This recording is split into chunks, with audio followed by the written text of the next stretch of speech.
Hello, welcome back to the channel, and this is a channel where we give you reviews, playthroughs, unboxings. We generally like to talk a load of bollocks about tabletop gaming in general, and in this video we're going to be talking about a reprint of a game that was released in 2006. We're going to be talking about Leonardo Da Vinci's Codex Leicester, and in this game you'll be placing your workers out on a board to gather a variety of stuff that will allow you to complete inventions that will give you points that will allow you to win the game. So in this video we're going to be giving you a very brief overview of the rules, be telling you what we do like, what we don't like, and we'll come back and we'll tell you whether or not Leonardo Da Vinci's Codex Leicester is worth your time and bother today and in the future. So remember, if you're new here, consider subscribing to this channel, will you? Hit the like button and all that YouTube bullshit. See you after this.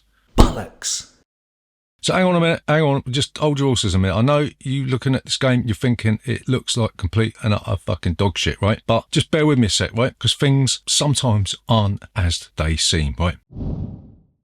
So Leonardo Da Vinci's Codex Leicester is a bog standard Euro worker placement game. Oi, come back here, you fuck.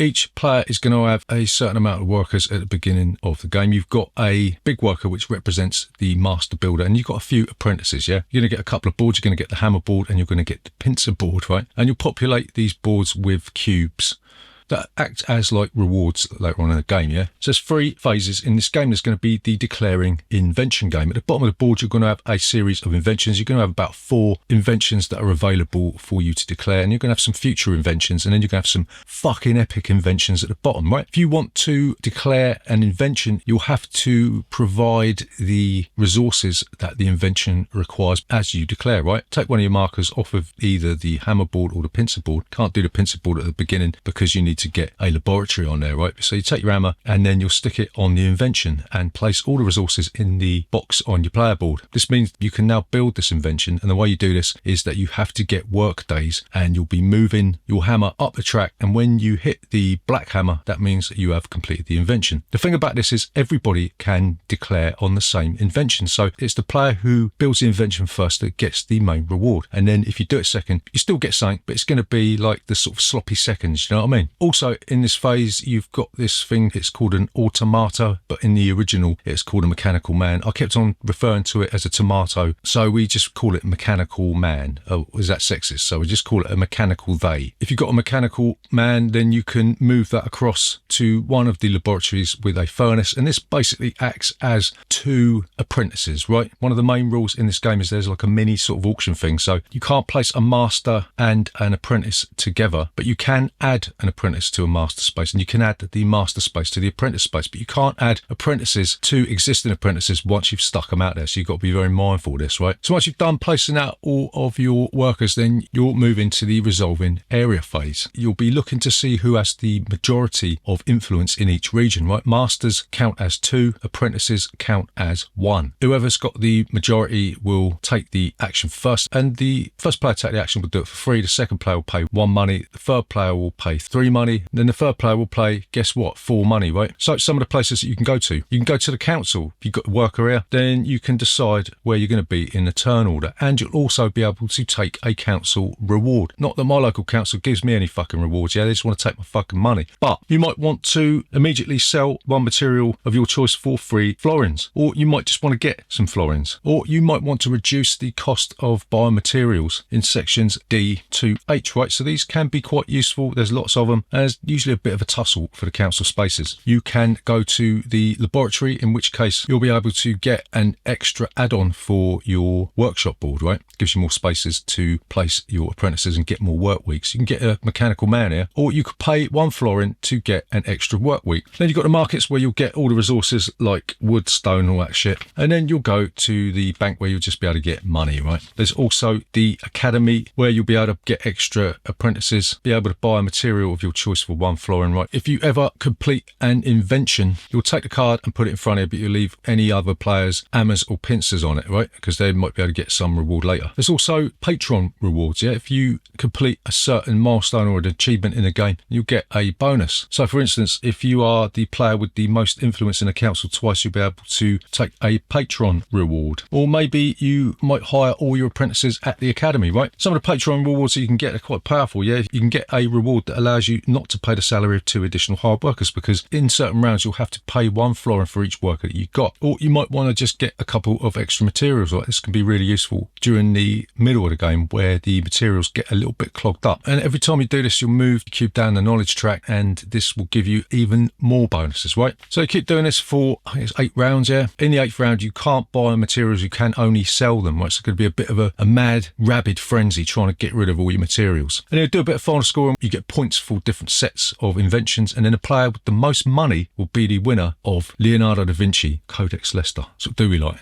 But Leonardo Da Vinci Codex Leicester.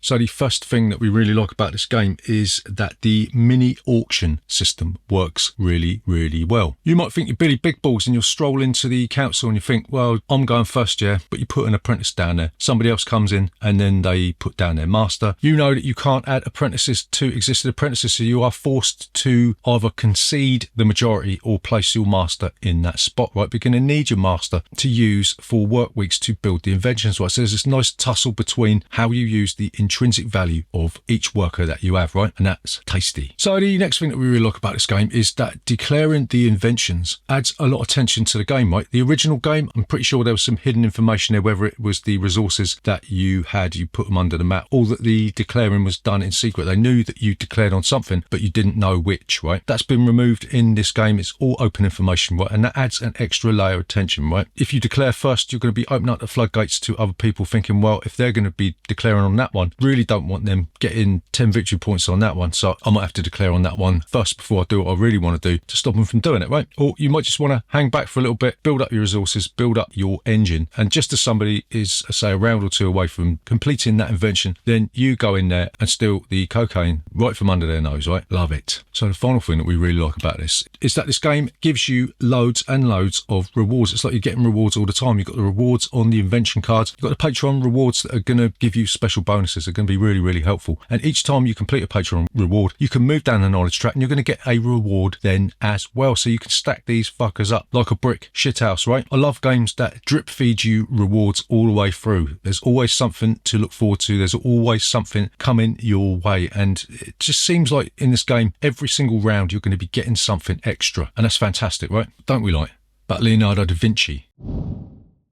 So first thing that we don't like about this game is that while we were lauding the fact this game gives you loads of rewards, towards the end of the game, these rewards seem to sort of just disappear, right? Where you're constantly getting them, you're sort of going to run out of meaningful rewards to take. You're going to be taking the best rewards at the beginning of the game, and you're going to be left with the shit at the bottom of the barrel, right, towards the end. And that could be a little bit disheartening when you're looking around thinking, well, getting an extra apprentice isn't going to help me because it's going to cost me more money, and I don't really need one anyway. You're going to be doing that at the beginning, right? So some of these rewards are really helpful at the beginning of the game. You're going to be taking them most of the time, and you're just going to be left with some substandard rewards towards the end. And it just gives this game a sort of a bit of an empty feeling towards the end. So the next thing that we don't like about this game is the theme, right? There's basically no theme. It's drier than an Hawaiian solarium, yeah? I mean, I could have put any bloody theme on this game. It could have been anything, right? But they chose Leonardo da Vinci, another medieval blah, blah, blah theme that absolutely means nothing. And the theme just doesn't inspire anything,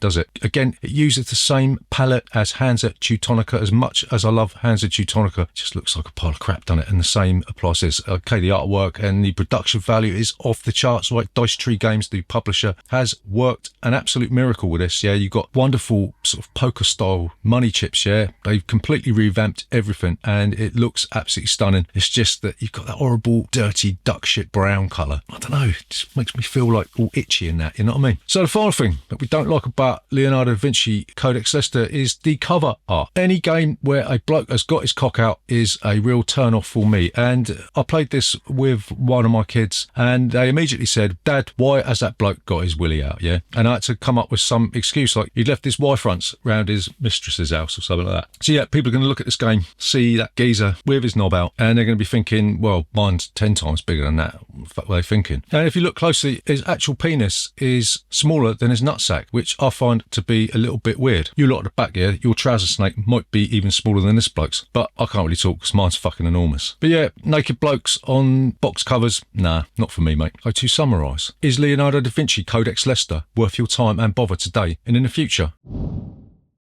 So we're going to say, yes, this is a really pleasant surprise for us, right? We weren't expecting this game to be anywhere near as good as what it turned out to be. It looked like it was going to be complete and utter dog shit, right? But it turned out to have ample amounts of tension and meaningful decisions, yeah? It's a shame that the rewards seem to disappear towards the end of the game, yeah? And the lack of theming means that nobody is ever going to play this game. In fact, I don't think anybody's even going to watch this video, which is a real shame. If you like dry Euro/worker placement games, then Leonardo Da Vinci is a really, really solid choice for you. So there you go. That is Leonardo Da Vinci Codex Leicester. Remember, if you're new here, consider subscribing to this channel, hit the like button, all that YouTube bullshit.